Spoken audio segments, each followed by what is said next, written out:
Hello everyone. So in the last lecture we were discussing the schedule 3 और schedule 3 में हम लोगों ने कैपिटल वाला पोर्शन कंप्लीट करके मतलब शेयर होल्डर्स फंड वाला पोर्शन कंप्लीट करके हमने लायबिलिटीज का डिस्कशन शुरू किया था।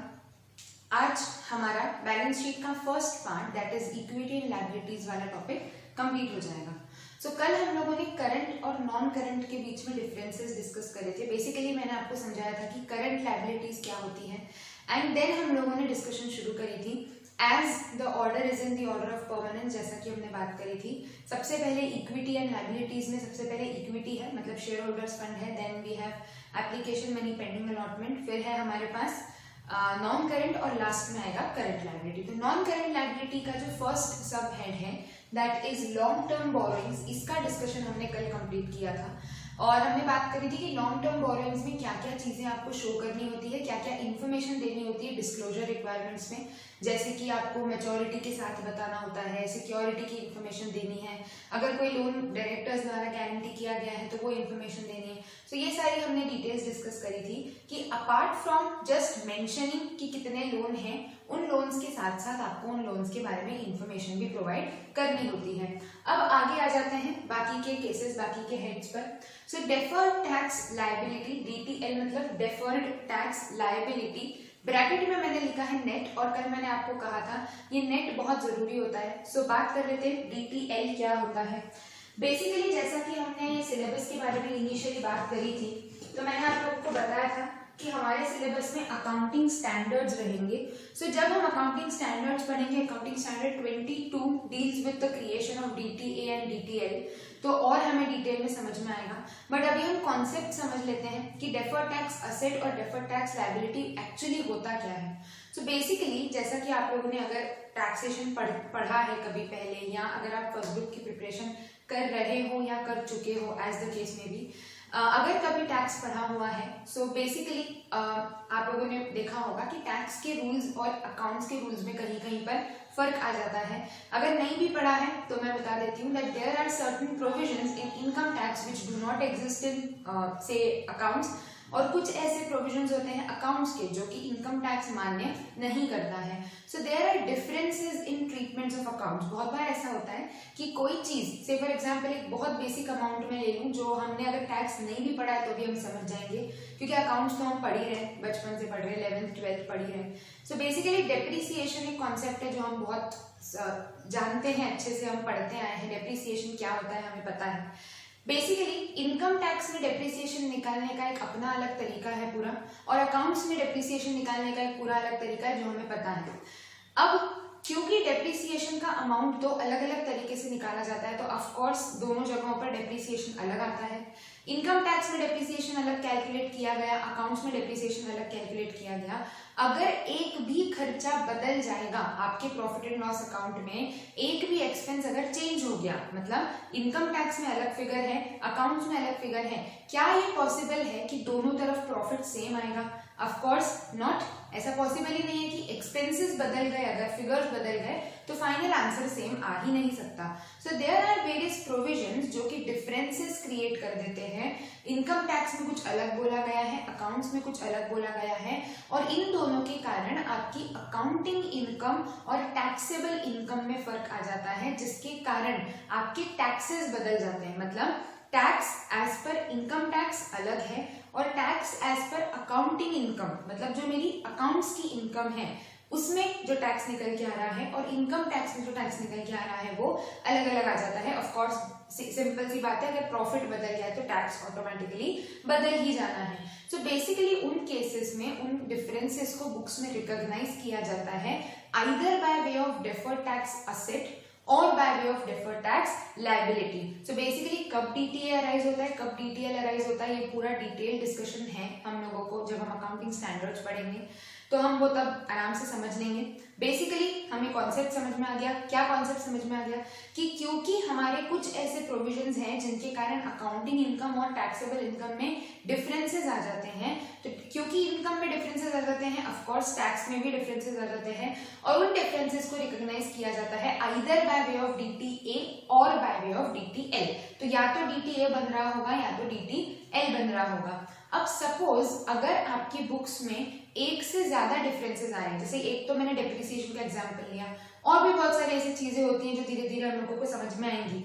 सो बेसिकली अगर एक से ज्यादा डिफरेंसेस आ रहे हैं तो हो सकता है किसी में DTA फॉर्म हो रहा है, किसी डिफरेंस के कारण डेफर्ड टैक्स असेट फॉर्म हो रही है, किसी डिफरेंस के कारण डेफर्ड टैक्स लायबिलिटी फॉर्म हो रही है। ऐसे केस में कंपनीज एक्ट ने बोला है अगर आपकी बुक्स में दोनों आ रहा है, मतलब DTA भी आ रहा है, DTL भी आ रहा है, तो फिर आप दोनों को अलग से शो नहीं करोगे। कैसे, मैं फिगर्स के साथ समझा देती हूँ आपको।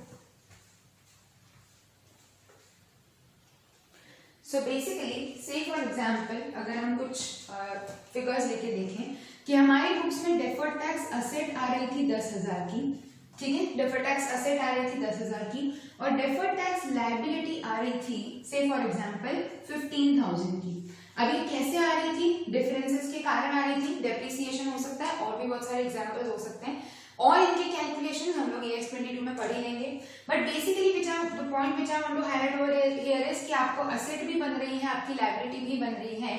अब कंपनीज एक्ट ने बोला कि शेड्यूल 3 में दोनों लिखने की जरूरत नहीं है। अगर आप फॉर्मेट देखोगे बैलेंस शीट का तो आपको असेट साइड पे लिखा हुआ दिखेगा डेफर्ड टैक्स असेट, और लायबिलिटी साइड पे लिखा हुआ दिखेगा डेफर्ड टैक्स लायबिलिटी। लेकिन नेट क्यों लिखा गया है उसका ये मतलब है कि आपकी जो DTL और DTA है, अगर दोनों है तो उन दोनों को नेट ऑफ करो, जो फाइनल आंसर आ रहा है वो face of the balance sheet पर दिखेगा, दोनों चीजें नहीं दिखानी है। सो जैसे अगर हम ये एग्जांपल लेकर चले तो 15,000 की लायबिलिटी और 10,000 की असेट है, दोनों को नेट कर देंगे तो क्या बचेगा? आंसर आएगा 5,000 की लायबिलिटी, है ना, लायबिलिटी का फिगर बड़ा है तो 5,000 की क्या बचेगी? DTL। अब आप बैलेंस शीट में क्या दिखाओगे? सिर्फ DTL दिखाओगे। यहाँ पर आपकी नॉन करंट लायबिलिटीज में कितने की? 5,000 की, और ब्रैकेट में क्या लिखेंगे?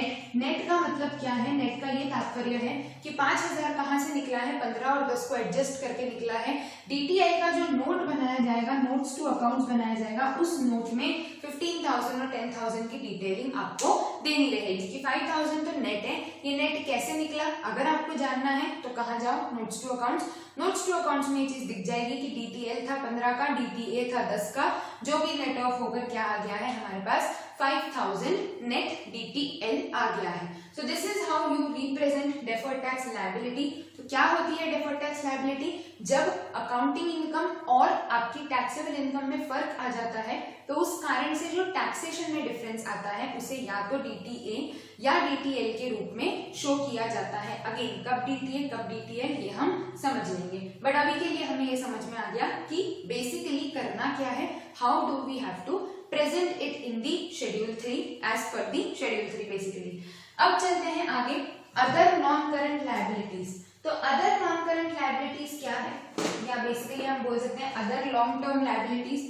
सो अदर लॉन्ग टर्म लायबिलिटीज मतलब जो भी लायबिलिटीज इन दोनों हेड्स में नहीं आ रही है वो, और अगर नॉन करंट है या अगर लॉन्ग टर्म है तो कहाँ चली जाती है? वो अदर में चली जाती है। तो अदर नॉन करंट लायबिलिटीज या अदर हम बोल सकते हैं लॉन्ग टर्म लायबिलिटीज, ऐसी लायबिलिटीज जो कि लॉन्ग टर्म है लेकिन इन दोनों हेड्स में नहीं आ रही है। यहाँ पर आपको दो मेजर बाइफर्केशंस करने होते हैं। तो ऐसी जो भी लायबिलिटीज है जो लॉन्ग टर्म तो हैं लेकिन ऊपर नहीं आई हैं अभी तक, तो उन्हें क्या करना है? आपको एक क्लासिफिकेशन है ट्रेड पेबल्स, उसको अलग से लिखना है, और बाकी के तो सपोज आपकी टोटल अदर लायबिलिटीज है फॉर एग्जांपल 10 लाख। 10 लाख में से ऐसे trade payables, normally trade payables short term होते हैं लेकिन सर्टेन स्पेशल सर्कमस्टांसेस में हो सकता है कि कोई ऐसा क्रेडिटर है जो कि आपको से फॉर एग्जांपल 1.5 साल बाद आपको उसको पैसे देने हैं, तो ट्रेड पेबल्स हैं अगर इसमें से ऐसे ट्रेड पेबल्स जो कि 12 महीने के बाद रीपे करने हैं या बेसिकली लॉन्ग टर्म में जाने हैं, तो इस 10 लाख में से आप 2 लाख से फॉर एग्जांपल वो वाले ट्रेड पेबल्स हैं तो उन्हें अलग से शो करोगे और बाकी सबको अलग से शो करके उनकी डिटेलिंग देंगे। सो 8 लाख अलग से शो किया जाएगा, ट्रेड पेबल्स अलग से शो किया जाएगा। ट्रेड पेबल्स में क्या क्या इंक्लूड किया जाता है? तो trade payables is basically creditor and bills payable, और यहाँ पर अगर कोई हमारे MSME वाले केसेस हैं, मतलब micro small and medium size enterprises, तो उनके भी कुछ स्पेसिफिक डिस्क्लोजर्स होते हैं, वो सारे आपको देना जरूरी है। सो ट्रेड पेबल्स को अलग से बाइफरकेट किया जाएगा। जितने भी अदर लॉन्ग टर्म लायबिलिटीज हैं उनमें ट्रेड पेबल्स को अलग से लिखा जाएगा। इसके अलावा कोई भी और अदर लायबिलिटी है जो कि लॉन्ग टर्म है लेकिन बाकी किसी में भी नहीं आ रही है तो उसको अलग से शो किया जाएगा। So basically these are the other long term liabilities. Last पर आ जाता है लॉन्ग टर्म प्रोविजन। अब प्रोविजन और लायबिलिटी में क्या डिफरेंस होता है? सो बेसिकली एक बहुत स्लाइड सा अंतर समझना है तो आराम से समझ में आ जाएगा। लायबिलिटीज बेसिकली उसे कहा जाता है जब आपको अमाउंट देना है ये भी सर्टेन है, मतलब ऑब्लिगेशन है कि पैसा देना पड़ेगा आगे चलकर, और कितना अमाउंट देना है ये भी सर्टेन होता है। मतलब जब आप लायबिलिटी रिकॉग्नाइज करते हो किसी भी चीज को तो यू नो कि मुझे इस पर्सन को 4 महीने बाद 5,000 रुपए देने हैं, this is a liability. Provision मतलब मुझे पैसा देना है ये तो मुझे पता है, लेकिन कब देना है और कितना देना है ये हो सकता है हमें एग्जैक्टली नहीं पता हो।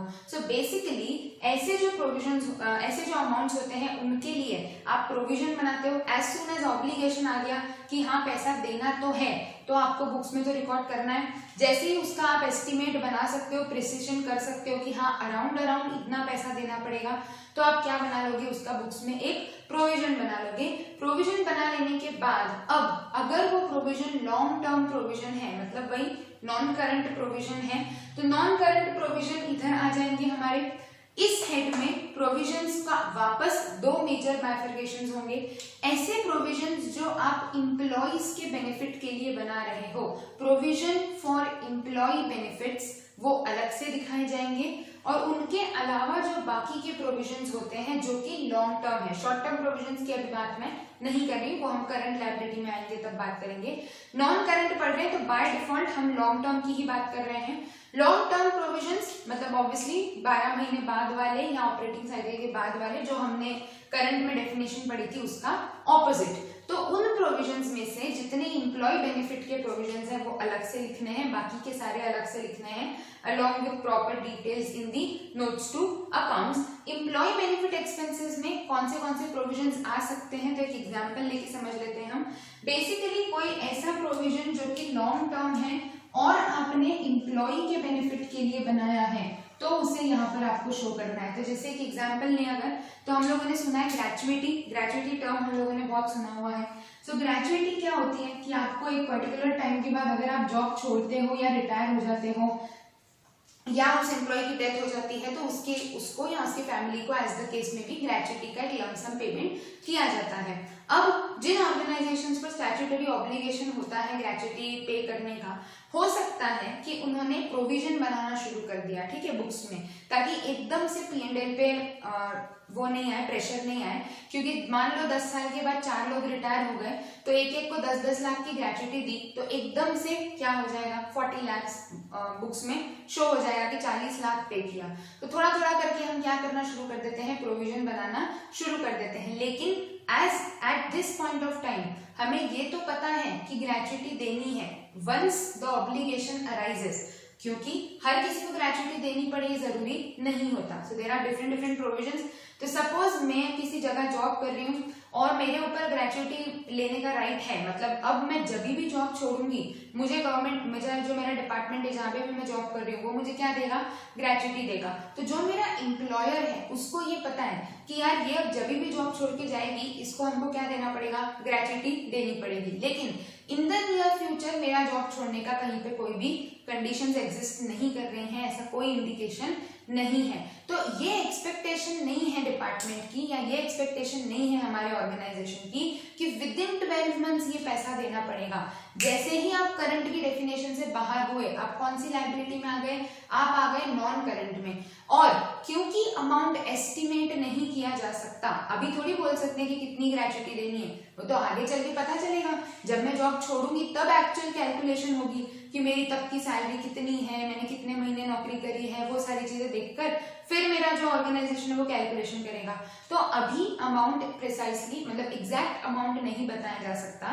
तो क्या करता है ऑर्गेनाइजेशन, एक रफ एस्टिमेट बना लेता है, एक बना लेता है, अप्रोक्सीमेशन बना लेता है और प्रोविजन रिकॉग्नाइज करना शुरू कर देता है। सो ऐसे अगर आपने कोई प्रोविजंस बनाकर रखे हैं, वो प्रोविजंस कहाँ चले जाएंगे, एम्प्लॉय बेनिफिट हेड में। अपार्ट फ्रॉम दैट कोई भी और प्रोविजन जो कि लॉन्ग टर्म है वो कहाँ चला जाएगा, अदर्स में। So these are some of the examples जो कि हमने बात करी कि प्रोविजन अगर बनाए गए हैं और लॉन्ग टर्म प्रोविजन हैं तो उन्हें कैसे शो करना है। So this is with this we complete the head of non current liability. Non current liability हम लोगों ने पूरी समझ ली है। अब हम आ जाते हैं करंट लायबिलिटीज पर। तो जैसा कि मैंने आपको कल भी बताया था कि once we have discussed long term या non current liability, current liability बहुत ज्यादा दिक्कत नहीं देती है क्योंकि काफी सारी चीजें हमें कॉमन मिल जाती हैं या हमें समझने में आसानी पड़ती है क्योंकि हम एक बार उन टर्म्स को ऑलरेडी सुन चुके हैं। तो हेडिंग डाल दीजिए आप कॉपी में, करंट लायबिलिटीज। करंट लायबिलिटीज के जो मेजर हेड्स हैं वो मैं लिख देती हूँ। सबसे पहले करंट लायबिलिटीज कौन सी होती है वो हमने बात कर ली है कल कि करंट लायबिलिटीज में क्या क्या आएगा। सबसे पहले आ जाएगा, काफी कुछ तो आप नॉन करंट से बना सकते हो। नॉन करंट में क्या था, लॉन्ग टर्म बोरोइंग, तो यहाँ पर क्या आ जाएगा, शॉर्ट टर्म बोरोइंग। देन क्योंकि ये करंट लायबिलिटी है, करंट लायबिलिटी है तो यहाँ पर क्या आ जाएगा, सीधे ट्रेड पेबल्स। तो हमने वहां पर क्या लिखा था, डेफर्ड टैक्स, यहाँ पे डेफर्ड टैक्स लेने की जरूरत नहीं है। नेक्स्ट है यहाँ पर ट्रेड पेबल्स। ट्रेड पेबल्स के बाद यहाँ पर आप लिखते हो अदर करंट लायबिलिटीज, क्योंकि वहां पर क्या था, नॉन करंट, तो यहाँ पर क्या आ जाएगा, अदर करंट लायबिलिटीज जो कि किसी और हेड में नहीं आई है वो। एंड लास्टली यहाँ पर आ जाएगा शॉर्ट टर्म प्रोविजन, वहां पर क्या था, लॉन्ग टर्म प्रोविजंस। तो क्योंकि यहाँ पर हम करंट लायबिलिटीज की बात कर रहे हैं, यहाँ पर कौन से प्रोविजंस लिखे जाएंगे, जो कि ऑर्गेनाइजेशन को लग रहा है कि विद इन 12 मंथ्स या विद इन अपनी ऑपरेटिंग साइकिल में हमको पे करना पड़ेगा, लेकिन लायबिलिटी नहीं है, वो क्या है, प्रोविजन है। सो शुरू करते हैं। सबसे पहला short term borrowing. Short term borrowing again आपको यहाँ पर क्लासिफिकेशन देना है। तो जैसे हमने कल लॉन्ग टर्म की डिस्क्लोजर रिक्वायरमेंट्स की बात करी थी, वैसे ही यहाँ पर शॉर्ट टर्म की डिस्क्लोजर रिक्वायरमेंट्स हैं। Short term borrowings shall be classified as loans which are repayable on demand. जो ऐसे लोन्स जो कि आपको डिमांड पे रीपे करने हैं, तो कुछ लोन्स होते हैं जो कि आपको डिमांड पे रीपेबल करने होते हैं। डिमांड पे रीपेबल मतलब क्या, कि जब सामने वाला मांग लेगा तब आपको बताना है। तो कौन से ऐसे लोन्स हैं जो रीपेबल ऑन डिमांड है, इनमें से कौन से ऐसे लोन्स हैं जो आपने बैंक से लिए हैं और कौन से ऐसे लोन्स हैं जो आपने किसी और से लिए हैं। तो ये क्लासिफिकेशन देना है कि demand, repayable on demand and from, taken from banks और टेकन फ्रॉम अदर्स। इसके अलावा अगर कोई लोन है या अगर कोई बोरोइंग है जो कि आपने किसी रिलेटेड पार्टी से ली है, वो क्लासिफिकेशन बताना पड़ेगा। नेक्स्ट, इसके अलावा रिलेटेड पार्टी के बाद अगर आपने कोई भी लोन लिया हुआ है, एनी अदर लोन, जो भी नेचर है उसका, वो आपको स्पेसिफाई करना है। एंड इसी के साथ अगर कोई डिपॉजिट लिया हुआ है आपने, सपोज हमने कल भी ये बात करी थी, तो लॉन्ग टर्म डिपॉजिट है अगर, तो कहाँ चला जाएगा, लॉन्ग टर्म बोरोइंग में। डिपॉजिट अगर शॉर्ट टर्म है, मतलब 12 महीने या ऑपरेटिंग साइकिल के अंदर वाला है, तो हमारा डिपॉजिट कहाँ पर आ जाएगा, शॉर्ट टर्म बोरोइंग में आ जाएगा। So basically short term borrowings कौन से लोन्स होते हैं, short term borrowings includes all the loans that are repayable within a period of 12 months. 12 महीने के अंदर के जितने भी लोन्स होते हैं उन्हें क्या कहा जाता है, हमारे शॉर्ट टर्म लोन्स कहे जाते हैं। अब यहाँ पर अगेन हमें क्या क्या बाइफरकेशन देना है, तो काफी कुछ हमारा सिमिलर है जो हमने कल भी नोट किया था। सो आप वहीं पे लिखते जाइए। ये जो हेड्स में बता रही हूँ ये आप बैलेंस शीट के फेस पर कंप्लीट करते जाओ, जैसा कि मैंने कल भी बताया था, तो आपका फॉर्मेट पूरा बनता जाएगा साथ के साथ और आपको याद भी होती जाएंगी चीजें। तो सबसे पहले तो आपको सिक्योरिटी वाइज क्लासिफाई करना पड़ेगा कि क्या आपका लोन सिक्योर्ड है, अनसिक्योर्ड है। अगर सिक्योर्ड है तो उसकी क्या कंडीशंस हैं, कितनी कौन सी एसेट्स आपने सिक्योर करी है, सेम जो हमने कल भी बात करी थी लॉन्ग टर्म में। देन अगर कोई लोन है जिसकी गारंटी किसने दी हुई है, डायरेक्टर्स वगैरह ने दी हुई है, तो any loan which is guaranteed by the directors, उसे क्या करना है, आपको अलग से शो करना है। तो which is guaranteed by the directors और अदर्स, तो जो भी गारंटीड लोन है वो सारे आपको क्या करने पड़ेंगे, अलग से लिखने पड़ेंगे कि इस लोन पे इस पर्सन ने गारंटी दी है। और लास्टली डिफॉल्ट, ये भी बात करी थी कल हमने कि अगर कोई डिफॉल्ट है किसी भी शॉर्ट टर्म लोन में, तो वो आपको क्या बताना है कि डिफॉल्ट क्या है, कितने अमाउंट का है, कितने पीरियड का डिफॉल्ट है, पूरी इंफॉर्मेशन आपको देनी रहेगी। तो शॉर्ट टर्म बोरोइंग में आपको क्या क्या क्लासिफिकेशन देने, सिक्योरिटी वाइज, सिक्योर्ड अनसिक्योर्ड, ये सारी चीजें। गारंटी बतानी है कि किसी ने गारंटी किया है तो डायरेक्टर्स ने या किसी ने भी अगर गारंटी किया है बताना पड़ेगा। और डिफॉल्ट जो भी आपसे गलतियां हुई हैं वो आपको मेंशन करनी रहेंगी। Now keep this in mind, यहाँ पर एक नोट आप लिखो। अभी आपको एक पॉइंट शायद समझ में नहीं आएगा, जब मैं अदर करंट लायबिलिटी समझाऊंगी तब आपको ये चीज क्लियर हो जाएगी, बट ये स्पेसिफिकली लिखना है आपको, हाईलाइट करके लिख लीजिए। क्या लिखना है यहाँ पर, short term borrowings does not include current maturities of long term debts या long term loans. Basically current maturities क्या होती हैं अभी हम समझ लेंगे जैसे ही हम अदर करंट लायबिलिटीज पर करेंगे, बट अभी के लिए नोट आप बिल्कुल अच्छे से लिख लीजिए अपने कॉपी में। क्या बोला मैंने कि short term borrowings shall not include current maturities of long term debt. So these are the things which are to be shown in the short term borrowings, मतलब 12 महीने के अंदर वाली शॉर्ट टर्म बोरोइंग्स में ये सारी चीजें आपको बतानी है कि कौन सी रिपेबल ऑन डिमांड है, बैंक से है, कहाँ से लिया है, रिलेटेड पार्टी से लिया है, अदर्स जिस भी किसी से लोन लिया है उसकी डिटेल्स, अगर डिपॉजिट्स ली है तो उसकी डिटेल्स। आगे आ जाते हैं ट्रेड पेबल्स। ट्रेड पेबल्स मतलब वही वापस आपका बिल्स पेबल और क्रेडिटर्स। ट्रेड पेबल्स में यहाँ पर आप क्लासिफिकेशन देंगे कि ऐसे ट्रेड पेबल्स जो कि एमएसएमई सेक्टर को पेबल है और ऐसे जो कि आपके अदर देन एमएसएमई के ड्यूज हैं। तो दो क्लासिफिकेशंस देने होते हैं, ट्रेड पेबल्स ड्यू टू, मतलब ऐसे जो कि आप किसको ड्यू है, आपके एमएसएमई सेक्टर को, micro small and medium size enterprises and other than MSME. तो जो भी ड्यूज हैं एमएसएमई के वो अलग से जाएंगे, इनके अलावा अलग से जाएंगे। एमएसएमई में क्या क्या डिस्क्लोजर्स देने हैं वो अलग से स्पेसिफिकली स्पेसिफाइड है, तो वो सारे के सारे ड्यू आपको डिस्क्लोजर्स भी देना जरूरी होते हैं। तो जैसे अगर सपोज कोई ट्रेड पेबल है जो कि एमएसएमई सेक्टर का बिलोंग करता है तो आपको अलग से डिस्क्लोज करना है वो चीज। सो क्या क्या बताना रहेगा उसमें आपको कि प्रिंसिपल अमाउंट जो भी है उनका, इंटरेस्ट जितना भी ड्यू है, ये सारी चीजें बतानी है। इन सब की पूरी इंफॉर्मेशन आपको देनी है जो disclosure as per MSME act बोला गया है, वो सारे के सारे डिस्क्लोजर्स आपको बताने होते हैं। अब आ जाते हैं हम आगे ट्रेड पेबल्स के बाद नेक्स्ट जो कैटेगरी है हमारी that is other current liabilities.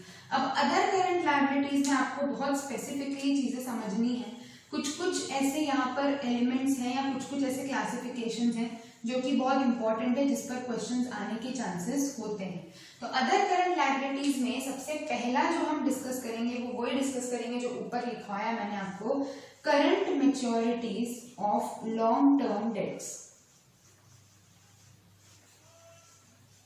अब देखिए एक बात समझते हैं,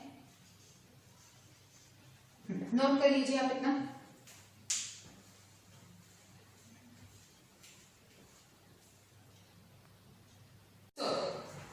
current maturities of long term debt.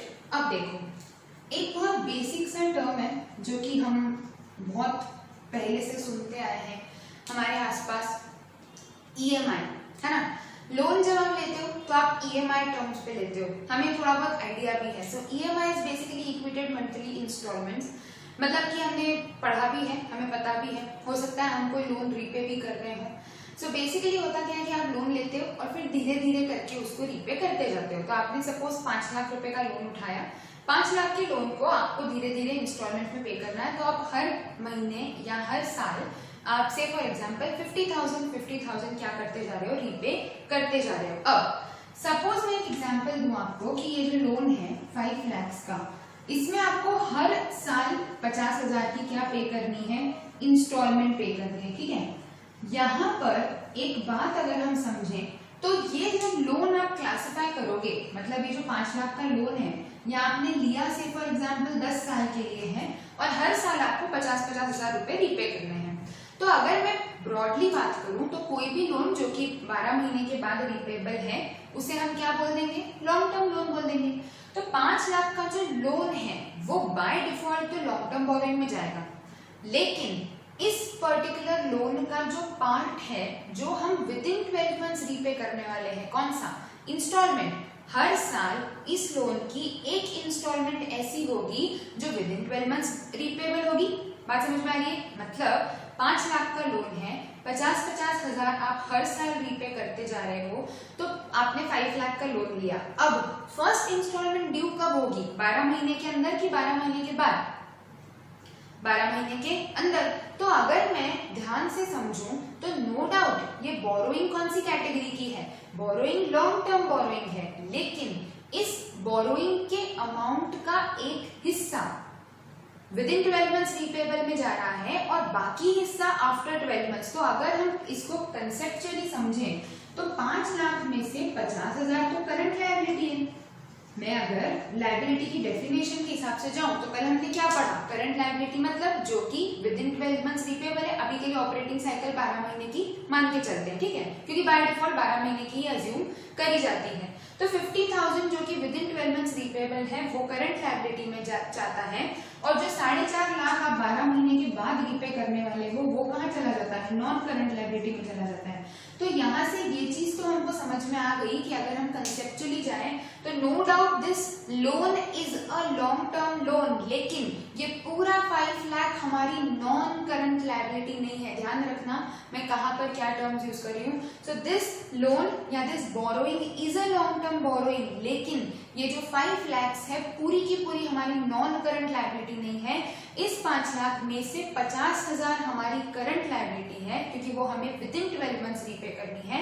बचा हुआ 4.5 लाख हम 12 महीने के बाद पे करेंगे, वो हमारी नॉन करंट लायबिलिटी है। तो यहाँ पे शेड्यूल 3 ने बोला है कि अगर आपका कोई भी ऐसा लोन है जिसका कोई पार्ट करंट लायबिलिटी में आ रहा है तो आप उसको शॉर्ट टर्म बोरोइंग नहीं बोल सकते हो। बहुत बार ये स्टूडेंट्स को कंफ्यूजन होता है कि फिर 50,000 तो शॉर्ट टर्म बोरोइंग हो गई। नो, बोरोइंग शॉर्ट टर्म है कि लॉन्ग टर्म है वो उसके ओरिजिनल नेचर पे डिपेंड करता है। मतलब अगर लोन 6 साल का है तो वो लॉन्ग टर्म ही रहेगा, भले ही फिर उसका इंस्टॉलमेंट 12 महीने के अंदर ड्यू हो रहा है, उसको आप शॉर्ट टर्म में कैटेगराइज नहीं कर सकते हो। So basically the point which we are understanding is, अगर कोई लोन है जो कि वैसे तो लॉन्ग टर्म बोरोइंग में आता है बट उसका कोई पार्ट करंट लायबिलिटी में फॉल हो रहा है, जैसे कि यहाँ पर, उसे कहा जाता है current maturities of long term debt. मतलब क्या बोला कि डेट तो लॉन्ग टर्म है, लोन तो लॉन्ग टर्म है, लोन तो 10 साल का है, लेकिन इसकी कोई मैच्योरिटी है, कोई पार्ट है जो मैच्योर हो रहा है अभी, कब, as a part of your current liability. तो इसे शॉर्ट टर्म बोरोइंग में नहीं ले जाया जाएगा, इसे ले जाया जाएगा अदर करंट लायबिलिटी में। ये क्वेश्चन आता है बहुत बार, ऐसा क्वेश्चन दे देते हैं ऑब्जेक्टिव में कि the company has taken a loan of 5 lakh for the period of 10 years, how will this be classified as per the schedule 3। तो ऑप्शंस दिए होते हैं 5 lakh long term borrowing, option B 5 lakh short term borrowing, option C 50,000 as current maturities under the head other current liabilities, balance long term borrowing, और D में आपको एक और कुछ ऑप्शन दे दिया है। सो आपको ये ध्यान रखना है कि यहाँ एक ही लोन के 2 अलग अलग क्लासिफिकेशन हो गए। पूरा 5 लाख एक साथ नहीं जाएगा, है लॉन्ग टर्म बोरोइंग लेकिन पूरा 5 लाख एक साथ नहीं जाएगा। अब हर साल क्या होता रहेगा, जैसे ही आप ये 50,000 रीपे कर दोगे, ये खत्म हो गया, लेकिन इसमें से अगला 50,000 ड्यू हो जाएगा, तो अब नेक्स्ट ईयर क्या हो जाएगा, 450 में से 50,000 कहाँ आ जाएगा, करंट मैच्योरिटीज में, और 4 लाख कहाँ रह जाएगा, लॉन्ग टर्म में। फिर अगले साल वही होगा, 50,000 आ जाएगा करंट में, 3.5 लाख रह जाएगा लॉन्ग टर्म में। आ रही बात समझ में? तो ऐसा जरूरी नहीं है कि एक ही फिगर एक ही जगह क्लासिफाई हो सकता है, आपको कंसेप्चुअली समझना है। अगर वो पूरा अमाउंट 12 महीने के बाद पे जा रहा है तो लॉन्ग टर्म में लिख दो, अगर उसमें से कुछ भी पार्ट करंट में रिपेबल है तो वो इधर आएगा, और वो शॉर्ट टर्म बोरोइंग में नहीं जाएगा, वो किधर जाएगा, current maturities of long term debt. Similarly current maturities of finance lease obligations, यही बेसिक कॉन्सेप्ट है उसका कि फाइनेंस लीज ऑब्लिगेशंस है तो फाइनेंस लीज, लेकिन अगर उसकी अभी कोई करंट मैच्योरिटी है तो उसको क्या करना है, अलग से शो करना है यहाँ पर अदर करंट में। तो करंट मैच्योरिटीज ऑफ आपकी फाइनेंस लीज नेक्स्ट इसके बाद दो और इंपॉर्टेंट पॉइंट्स हैं, बाकी के सारे इजी हैं, हम इजीली समझ जाएंगे। यहाँ पे कंसेप्चुअली क्लियर होना जरूरी है और अगले वाले पे भी क्वेश्चंस आते हैं। Interest accrued but not due और इंटरेस्ट अक्रूड एंड ड्यू। चलिए अब इन दोनों केसेस को अच्छे से समझते हैं। बहुत इजी सा एग्जांपल लेके चलेंगे। सपोज आपने डिबेंचर्स इशू करे हैं, ठीक है। डिबेंचर्स हम सब समझते हैं। डिबेंचर्स मतलब क्या, एक तरीके से कंपनी लोन लेती है और डिबेंचर्स दे देती है बदले में। सपोज आपने 10 लाख के डिबेंचर्स इशू करे जिस पर इंटरेस्ट रेट है 10%, ठीक है। इंटरेस्ट रेट है 10%, तो आपका साल भर का इंटरेस्ट बन जाता है 1 लाख रुपीज। इजी। 10 लाख के डिबेंचर्स, 10% का इंटरेस्ट, 1 लाख का क्या हो गया आपका इंटरेस्ट साल भर का, ठीक है। अब मैं बोल रही हूं कि कंपनी की ये पॉलिसी है कि 1 लाख का इंटरेस्ट साल में 2 बार पे किया जाएगा। एक आपकी ड्यू डेट रहेगी 31 ऑफ मार्च, मतलब 6 मंथली इंटरेस्ट दिया जाएगा, तो 50,000 पे किया जाएगा 31 मार्च को, और अगला 6 महीने बाद मतलब अप्रैल मई जून जुलाई अगस्त सितंबर 30 सितंबर, तो आपके 2 ड्यू डेट्स हो गई, एक हुई 30 सितंबर, एक हुई 31 मार्च। तो हर साल 30 सितंबर को आप इंटरेस्ट ड्यू करोगे, पे कर दोगे, फिर 31 मार्च को इंटरेस्ट ड्यू करोगे, पे कर दोगे। यहाँ पर इंटरेस्ट अक्रूड का मतलब समझना बहुत जरूरी है, क्योंकि हम अक्रूवल कॉन्सेप्ट फॉलो करते हैं हमेशा बुक्स ऑफ अकाउंट्स में। हमने पढ़ा भी है कंपनीज को अक्रूवल कॉन्सेप्ट ही फॉलो करना होता है। जैसे ही कोई भी एक्सपेंस अराइज हो जाता है आप उसको बुक्स में रिकॉर्ड कर लेते हो, भले ही फिर वो अभी पे हुआ है या नहीं हुआ हो, भले ही वो अभी ड्यू हुआ हो या नहीं हुआ हो।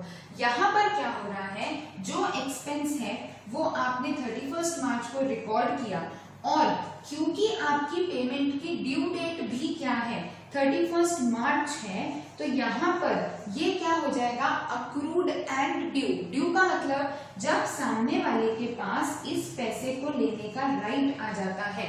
ड्यू हो गई है कोई भी चीज, मतलब कि अब जो डिबेंचर होल्डर है वो मुझसे आके मांग सकता है कि 50,000 रुपए मुझे दे दो।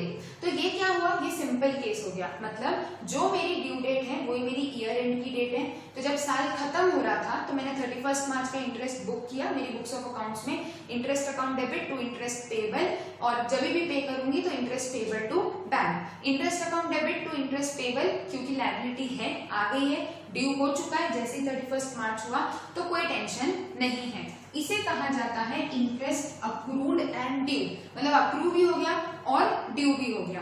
अब आ जाते हैं अक्रूड बट नॉट ड्यू पर। अक्रूड बट नॉट ड्यू मतलब ऐसा इंटरेस्ट जो कि अक्रू तो हो गया। अक्रू कब हो जाएगा इंटरेस्ट, हर दिन अक्रू हो रहा है इंटरेस्ट, तो आपने उससे जैसे ही लोन ले लिया आपके लोन के ऊपर इंटरेस्ट तो लगना शुरू हो गया, लेकिन ड्यू कब होगा, जब आपने उसको बोला है कि भाई देख तुमको मैं 30 सितंबर और 31 मार्च को इंटरेस्ट दूंगा, तो ड्यू कब होगा 30 सितंबर को। लेकिन जैसे जैसे आप उसका पैसा यूज करते जा रहे हो, जैसे ही आपने लोन ले लिया इंटरेस्ट अक्रू होना तो शुरू हो जाता है, आपके ऊपर इंटरेस्ट देने की लायबिलिटी नहीं आती है। अब थोड़ा सा एग्जांपल चेंज करके समझते हैं। ये अक्रूड एंड ड्यू तो हमने समझ लिया, मतलब कि ऐसा इंटरेस्ट जो अक्रू भी हो चुका है, मतलब अराइज हो चुका है, और आपको आपकी 31 मार्च को ड्यू भी हो चुका है, तो कोई टेंशन नहीं है। Accrued and due. Accrued but not due, तो सपोज इसी केस को लेकर चलते हैं और ये तारीखें थोड़ी सी बदल देते हैं। यहाँ पर कंपनी ने डिसाइड किया कि हम 2 बार इंटरेस्ट देंगे, लेकिन डेट्स थोड़ी सी चेंज कर दी, जनवरी फरवरी मार्च अप्रैल मई जून। पहला इंस्टॉलमेंट पे किया जाएगा 30 ऑफ जून को, और दूसरा इंस्टॉलमेंट पे किया जाएगा 31 ऑफ दिसंबर को। मतलब साल भर में अभी भी वैसा ही 6 मंथली इंटरेस्ट दिया जाएगा आपको डिबेंचर होल्डर्स को। पहला इंस्टॉलमेंट दिया जाएगा 30 जून को 50,000, दूसरा इंस्टॉलमेंट दिया जाएगा 31 दिसंबर को 50,000, तो साल भर का 1 लाख का ब्याज हमने पे कर दिया। अब यहाँ पर 31 दिसंबर तक तो कोई टेंशन नहीं है, 31 मार्च को आप बुक्स में एंट्री करोगे, इंटरेस्ट डेबिट करोगे, और क्योंकि वो ड्यू हो चुका है तो आप टेबल की एंट्री कर दोगे, बात खत्म। अब जब हम बुक्स क्लोज करने आएंगे, मतलब कौन सी तारीख को, 31 मार्च को, यहाँ पर आपका जो जनवरी, फरवरी और मार्च का इंटरेस्ट आएगा, अक्रूवल कॉन्सेप्ट के हिसाब से ये बुक्स में रिकॉर्ड होना चाहिए कि नहीं होना चाहिए? होना चाहिए। अक्रूवल कॉन्सेप्ट यही बोलता है कि जैसे ही आपका टाइम निकल गया, आपने लोन तो लेके रखा है, जनवरी फरवरी मार्च का ब्याज कब रिकॉर्ड करना रहेगा आपको? जनवरी फरवरी मार्च का ब्याज आपको 31 मार्च के अंदर रिकॉर्ड करना है। यही हमारा अक्रूवल कॉन्सेप्ट बोलता है कि 1 अप्रैल से लेकर 31 मार्च तक जितने खर्चे हैं वो सारे के सारे P&L में आ जाने चाहिए। तो जनवरी फरवरी मार्च इन 3 महीने का इंटरेस्ट अक्रू तो हो चुका है क्योंकि टाइम निकल गया, 3 महीने तो पास हो गए, लेकिन ड्यू हुआ है क्या? अभी नहीं। ड्यू कब होगा? जब सामने वाले के पास पैसे लेने का राइट आएगा, मतलब ड्यू कब होगा? 30 जून को। ऐसे केसेस में जब इंटरेस्ट को बाइफरकेट करना पड़ जाता है, साल बीच में खत्म हो रहा है, तो ड्यू तो नहीं हुआ पर अक्रूवल कॉन्सेप्ट के कारण अक्रू हो गया, इसे कहा जाता है interest accrued but not due. इसे भी कहां पर शो किया जाएगा? अदर करंट लायबिलिटीज में, क्योंकि ये विद इन 3 मंथ्स आपको पे कर देना पड़ेगा। तो ये बाइफरकेशन अगेन इंपॉर्टेंट है, तो ये चीज भी ध्यान रखनी है। अगर कभी ऐसा क्वेश्चन आता है तो चेक कर लो, अगर ईयर एंड सेम है तो कोई टेंशन नहीं है, जो इंस्टॉलमेंट ड्यू भी हो गई तो अक्रूड एंड ड्यू। अगर अक्रू हो चुका है पर ड्यू नहीं हुआ है अभी, जैसे कि ये 3 महीने जनवरी फरवरी मार्च अक्रू हो चुके, ड्यू नहीं हुए, उन्हें आपको अलग से शो करना है। नोट कर लीजिए, चाहे तो एग्जाम्पल भी लिख लीजिए आप। चलिए आगे चलते हैं। अब अदर करंट में तो 4 मेजर पॉइंट्स तो हमने डिस्कस कर लिए अदर करंट लायबिलिटीज के, कि हमारा current maturities of long term debt, current maturities of finance lease obligations, interest accrued but not due, interest accrued and due. इसके अलावा income received in advance, again जिसको आप अनअर्न्ड इनकम भी कहते हो, तो ऐसी इनकम जो कि आपको एडवांस में रिसीव हो गई है क्योंकि आपने अभी तक सर्विसेज परफॉर्म नहीं करी है उसकी अगेंस्ट, तो वो भी क्या होती है? Current liability. तो कहां चली जाएगी? अदर करंट लायबिलिटी में, इनकम रिसीव्ड इन एडवांस। इसके बाद अनपेड डिविडेंड, अगर कोई डिविडेंड है जो पे हो जाना चाहिए पर अभी तक आपने पे नहीं किया है या पेमेंट की लायबिलिटी आ चुकी है अभी पे नहीं हुआ है, तो वो भी कहाँ आ जाएगा? अदर करंट लायबिलिटीज में। So income received in advance, other current liabilities. Next dividend unpaid. ये सब मैं क्यों लिखवा रही हूँ? क्योंकि आपको आइडेंटिफाई करने के लिए क्वेश्चन में आ जाता है कभी कभी कि dividend is unpaid in under which head of the balance sheet will you classify. तो कहाँ जाएंगे हम? करंट, क्योंकि विद इन 12 मंथ्स रीपे आपको पेमेंट करना है, तो करंट हो गया। करंट में भी कहाँ पर?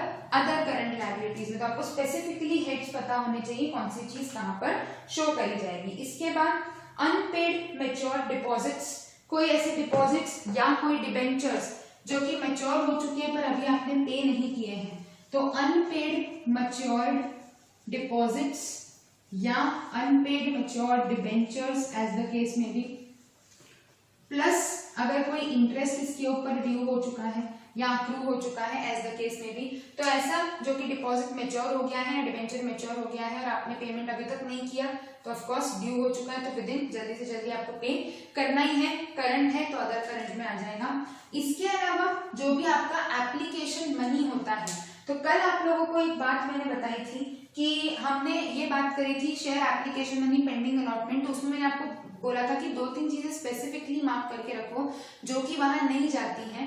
तो जैसे अगर मिनिमम सब्सक्रिप्शन का क्लॉज फुलफिल नहीं हुआ तो वो पैसा रिफंडेबल हो जाता है। तो आपको याद होगा हमने लिखा था कि वहां पर वो अमाउंट जाता है जो रिफंडेबल नहीं है, ठीक है। अगर कोई पैसा रिफंडेबल है तो वो share application money pending allotment में नहीं जाएगा, वो कहाँ जाएगा? यहाँ पर। तो ऐसा शेयर एप्लीकेशन मनी जिसके अगेंस्ट आप अलॉटमेंट नहीं कर रहे हो, मतलब या तो वो एक्सेस है तो आप उसको रिफंड कर रहे हो, ज्यादा मिल गया, जितना चाहिए था उससे ज्यादा मिल गया, या फिर मिनिमम सब्सक्रिप्शन का क्लॉज फुलफिल नहीं हुआ तो आप रिफंड कर रहे हो, किसी भी केस में वो यहाँ पर आ जाएगा जब अलॉटमेंट नहीं हो रहा है।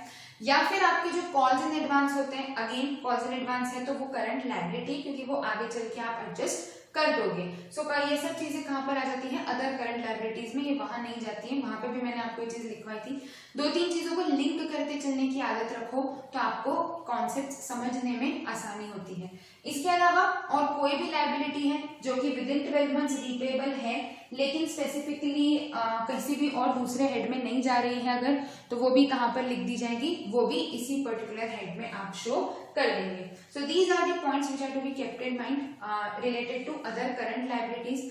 अब आ जाते हैं आखिरी पार्ट में, हमारे करंट लायबिलिटीज के सबसे आखिरी पार्ट में, that is short term provisions. बहुत ही छोटा सा पॉइंट है, अगेन वापस कुछ नया नहीं है, आप ये नोट कर लीजिए एक बार, फिर हम आगे चलते हैं। चलिए, सो शॉर्ट टर्म प्रोविजन जैसे हमने लॉन्ग टर्म प्रोविजन की बात करी थी, वैसे ही शॉर्ट टर्म प्रोविजन में भी वही दो कैटेगरीज हैं। कौन सी कैटेगरीज? एम्प्लॉय की अलग से लिखो और अदर देन एम्प्लॉयज की अलग से लिखो। तो जो एग्जाम्पल मैंने आपको दिया था एम्प्लॉयज वाला, उसमें अपन ने लॉन्ग टर्म डिस्कस किया, वैसा का वैसा ही शॉर्ट टर्म का केस भी हो सकता है। मान लो किसी पर्सन की रिटायरमेंट ड्यू है, आपको रिटायरमेंट तो आपको पता होती है, जॉब आप कब छोड़ोगे वो नहीं पता, पर रिटायरमेंट तो आपको पता होती है। तो विद इन 12 मंथ्स मान लो उसकी रिटायरमेंट ड्यू है, आपको मालूम है कि ये जाने वाला है जॉब छोड़ के, इसकी रिटायरमेंट की डेट आ चुकी है, तो आप जो प्रोविजन बनाते हो, मान लो किसी कारण से आप एग्जैक्ट लायबिलिटी असर्टन अभी नहीं कर पा रहे हो, तो वो जो प्रोविजन बन रहा है, इसीलिए उसको क्या बोलेंगे? प्रोविजन बोलेंगे। वो जो प्रोविजन है वो विद इन 12 मंथ्स रिपेबल है, मतलब आपको सेटल कर देना है, तो विद इन 12 मंथ्स है तो कहाँ आ जाएगा? करंट में आ जाएगा। सो लास्ट हेड लिख रहे हैं हम, that is short term provisions. Short term provisions वो प्रोविजंस जो कि विद इन 12 मंथ्स खत्म हो जाएंगे। तो यहाँ पर फिर से आपको वही दोनों बाइफरकेशंस देने होते हैं। कौन से दोनों? एक एम्प्लॉय बेनिफिट्स वाला और दूसरा होता है आपका अदर्स। तो पहला होता है एज पर एम्प्लॉय बेनिफिट्स, ऐसा प्रोविजन जो कि एम्प्लॉय के बेनिफिट्स के लिए बनाया गया है, और दूसरा एनी अदर प्रोविजन, जैसे कि आपका प्रोविजन फॉर टैक्स, कोई प्रोविजन बनाया आपने, कोई भी और दूसरे एक्सपेंसेस का प्रोविजन हो सकता है। तो ये सारे प्रोविजंस कहाँ चले जाते हैं? अदर शॉर्ट टर्म प्रोविजंस में चले जाते हैं। So you have to keep this in mind. ये जो क्लासिफिकेशंस हैं, ये छोटी छोटी चीजें हमें ध्यान में रखनी पड़ेंगी क्योंकि हमारा एग्जाम जो है वो ऑब्जेक्टिव है। सो यहाँ पर हमें ये सारी चीजें ध्यान में रखनी है, अच्छे से समझनी है। So with this we have completed the liability portion of the balance sheet. एक बार ऊपर का पोर्शन हो जाता है, लायबिलिटी हो जाता है, तो असेट्स में इतनी दिक्कत नहीं आती है। और वैसे भी असेट्स में दो ही क्लासिफिकेशन है, मतलब सिर्फ नॉन करंट असेट्स और करंट असेट्स। यहाँ पर एडिशनल था कैपिटल वगैरह, वो सब चीजें भी थी। तो एक बार हम लोग क्योंकि करंट नॉन करंट उसके कॉन्सेप्ट समझ चुके होते हैं, तो वहां पर हमें दिक्कत नहीं आती है। So now we will move to the asset side. Asset में वापस दो ही चीजें हैं सिर्फ, जैसा कि मैंने बताया, नॉन करंट, करंट, और स्पेसिफिक जैसे हमने लायबिलिटी पढ़ा वैसे ही हम पढ़ते जाएंगे। This will complete our balance sheet, और फिर हम किसको डिस्कस करेंगे? P&L को डिस्कस करेंगे। तो this will complete our schedule 3 portion of schedule 3, that is balance sheet और प्रॉफिट एंड लॉस। नाउ अभी असेट हम नया स्टार्ट नहीं कर रहे हैं, असेट नेक्स्ट क्लास से ही शुरू करेंगे। तो आज आप लोगों को क्या करना है, तो अच्छे से लायबिलिटी साइड प्रॉपरली पूरी समझ लेनी है। कहीं पर भी कोई भी डाउट्स है तो निकाल के रख लीजिए, सारे डाउट्स एक बार क्लियर कर लेंगे। इसके आगे की डिस्कशन पहले पुराने डाउट्स खत्म कर लेंगे, फिर आगे चलेंगे। रीजन भी जितना डाउट्स इकट्ठा करते जाएंगे, अगर कुछ है तो वो आगे चल के फिर दिक्कत दे देता है। तो छोटे छोटे हर थोड़े टाइम में हम लोग डाउट्स डिस्कस करते जाएंगे, सो कोई भी दिक्कत नहीं रहेगी। इसके साथ कल एक क्वेश्चन मैंने दिया था आप लोगों को, होप आप लोगों ने सॉल्व कर लिया होगा। कहीं पे कोई दिक्कत आ रही है तो बिल्कुल हम लोग डिस्कस कर सकते हैं। So these points are to be kept in mind. With this we have completed first part of our balance sheet, that is the liability side. इनको गो थ्रू करके देखिए, मॉड्यूल रीड करके देखिए, और कहीं पर भी कोई दिक्कत है तो feel free to ask. Next हम लोग अब असेट्स से कल से स्टार्ट करेंगे।